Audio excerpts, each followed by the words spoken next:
সমাজের আত্মীয় কুটুম, সমাজপ্রেমী, সমাজের মানুষজন, বুদ্ধিজীবী, সম্পূর্ণ ভূমি সমাজের আদরণীয় প্রত্যেকটা জনগণকে জানাই যে আমাদের যে সমস্ত অধিকার, সাংবিধানিক অধিকার, সেই অধিকার আমাদের কিন্তু নিজেদের যে অধিকার আছে সেগুলোকে বুঝে নিতে হবে। আমাদের যে সমস্ত অধিকার এমনিতে আসে না, অধিকার আদায় নিতে হয়। আমরা দেখেছি আমাদের সংবিধান অনুসারে অনেক অধিকার দেওয়া হয়েছে, কিন্তু সেই অধিকার কি আজও আমরা পেয়েছি? পাইনি।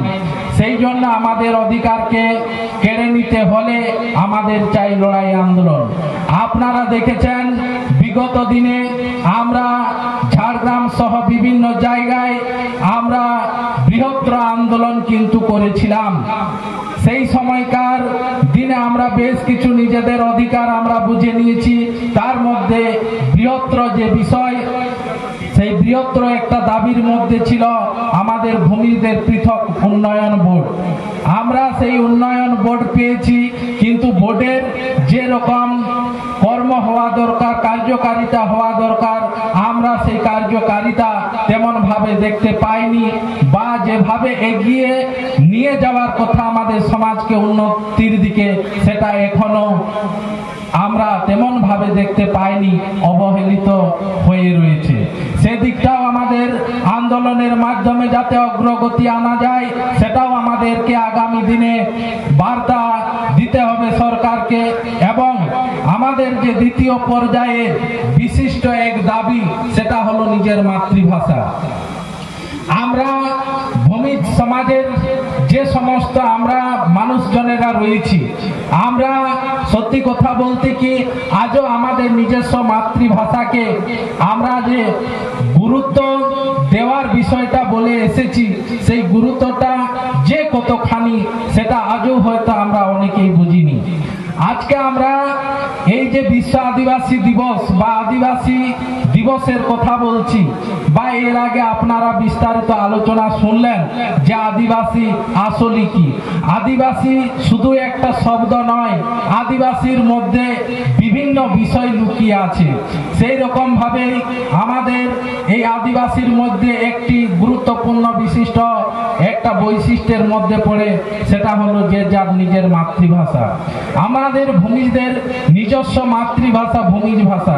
সেই জায়গা, আমরা ভূমিজ ভাষার জায়গাটা আজও আমাদের সমাজে, এই অন্তত পশ্চিমবঙ্গে আমরা অনেকটাই পিছিয়ে আছি।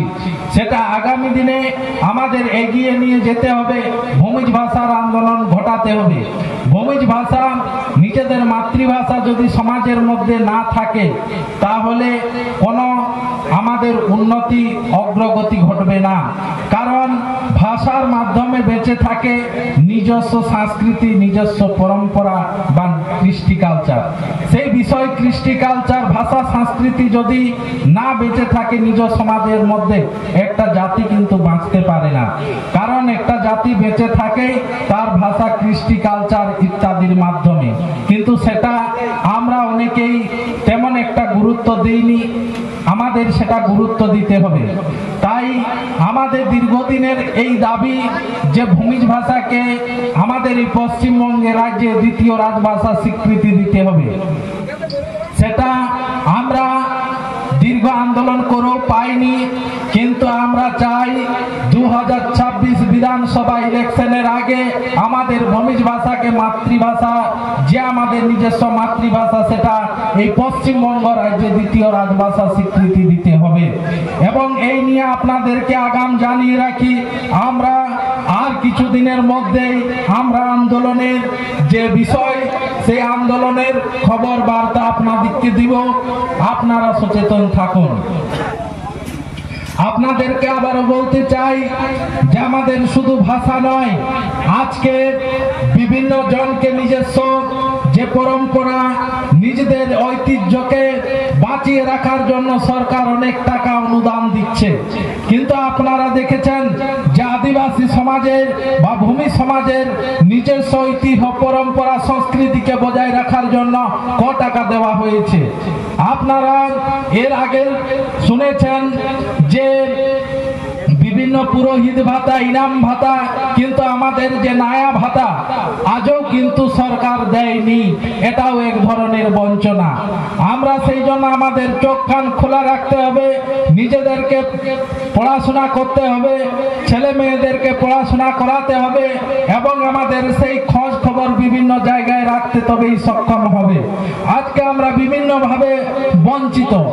আজকে যদি দেখা যায় পশ্চিমবঙ্গ সরকারের কাছ থেকে ভূমিজরা পদে পদে বঞ্চিত। আজকে আমাদের ইতিহাসের যে বিভিন্ন অগণিত শহীদ বীরদের কথা আপনারা শুনলেন, সেই শহীদ বীরদের কজনকে আজকে মর্যাদার সহিত ওনারা সরকারের পক্ষ থেকে সম্মান জানিয়েছেন।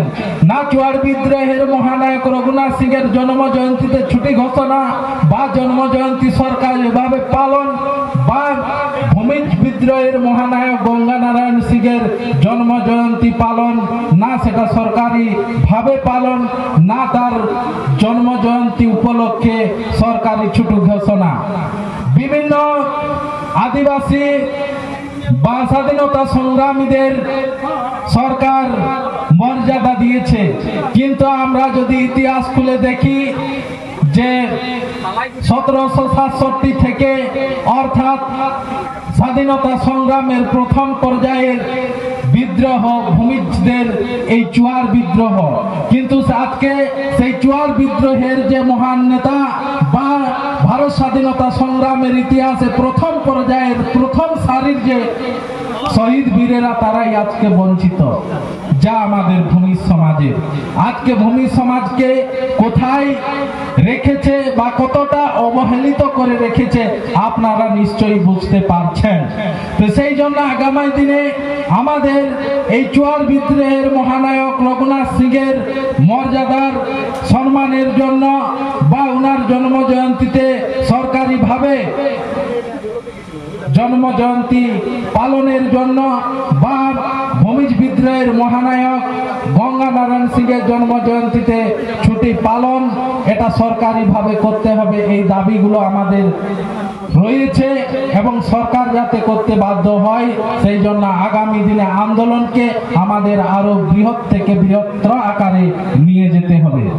আপনাদেরকে আবারও জানিয়ে রাখি যে পশ্চিমবঙ্গ সরকারকে আমরা বারে বারে বিভিন্ন ভাবে জানিয়েছি, বিভিন্ন ভাবে আমাদের দাবি দাওয়া পেশ করেছি, কিন্তু উন্নয়নের মধ্যে আমরা তেমন আশার আলো কিছুই দেখতে পাইনি। আজকে আমাদের উন্নয়ন পর্ষদ বোর্ড, যে ভূমিজ উন্নয়ন পর্ষদ বোর্ড আমাদের ঝাড়গ্রাম জেলাতে যে অফিস হওয়ার কথা, সেই অফিস আজকেও কিন্তু সরকার বা আমাদের এখানের প্রশাসন বা সরকার চায়নি, সেইখানে আজও সেই অফিস কিন্তু নির্মাণ হয়নি। এগুলো আমাদের ভূমিজদের অধিকার, আমাদের ঝাড়গ্রাম জেলাবাসীর আরো বেশ কিছু বিষয়গুলো রয়েছে যা আজও উপেক্ষিত রয়েছে। তাই আমাদের যতটা আন্দোলন করার প্রয়োজন, আগামী দিনে আমরা সেগুলো করে যাব। আপনারা প্রস্তুত হতে থাকুন, নিজেদেরকে তৈরি রাখুন। আজকে আমাদের এই 9ই আগস্ট বিশ্ব আদিবাসী দিবসে প্রতিজ্ঞা বা সংকল্প নেওয়ার দিন, তাই আমরা রেখেছি সামনের দিনে সংকল্প বা প্রতিজ্ঞাবদ্ধ হয়ে আমরা পথে নামার জন্য, আন্দোলনে নামার জন্য।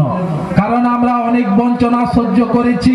আমাদের আজ পর্যন্ত যে সমস্ত বিষয়গুলো নিয়ে আমরা সরকারের দৃষ্টি আকর্ষণ করেছি, সেইগুলো কিন্তু আমাদের বিফলে গেছে, কাজের কাজ কিছুই হয়নি। তাই আমরা বিগত দিনে যে আন্দোলনের মাধ্যম দিয়ে সরকার আমাদের বার্তা দিয়েছিল, তা সেই বার্তা অনুসারে আমরা ফলস্বরূপ তা কিছুই পাইনি। সেই জন্য পুনরায় 2021-এ আপনারা জানেন আমরা ঝাড়গ্রামে 7 দিন ধরে না খাওয়া দাওয়া করে পড়ে থেকে আন্দোলনটা করেছিলাম। আগামী দিনেও একই রকম ভাবে যতক্ষণ না আমাদের সেই দাবি দাওয়া পূরণ হচ্ছে, আমরা আন্দোলনের ময়দান ছাড়ব না। ঝাড়গ্রামেই হবে আমাদের ঘর বাড়ি, ঝাড়গ্রামেই হবে আমাদের খাওয়ার ধোয়ার সমস্ত কিছু জায়গা। সেই মনোভাব নিয়ে আমরা আগামী দিনে আন্দোলনে নামবো। আপনারা অবশ্যই ধীরে ধীরে প্রস্তুতি নিন। আপনাদেরকে কবে থেকে আন্দোলন করা হবে জানিয়ে দেওয়া হবে। আমরা আজকের এই সময়টা অনেকটাই অতিবাহিত করে ফেলেছি, তাই আর বিশেষ কিছু বলছি না, দীর্ঘায়ু বক্তব্য রাখতে চাই না। কারণ কারণ আপনাদেরকে জানিয়ে রাখি ক্ষুদ্র কথার মাধ্যমে যে আপনারা আবারও প্রস্তুত হন লড়াই আন্দোলনের জন্য।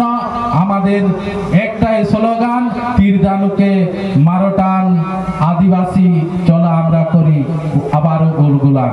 তো যাই হোক, ক্ষুদ্র কথা বলেই পুনরায় সবাইকে সংগ্রামী অভিনন্দন হুল জোহার জানিয়ে ক্ষুদ্র বক্তব্য এখানে শেষ করছি। সবাই ভালো থাকবেন, সবাই সুস্থ থাকবেন, এই আশা রাখি। জোহার।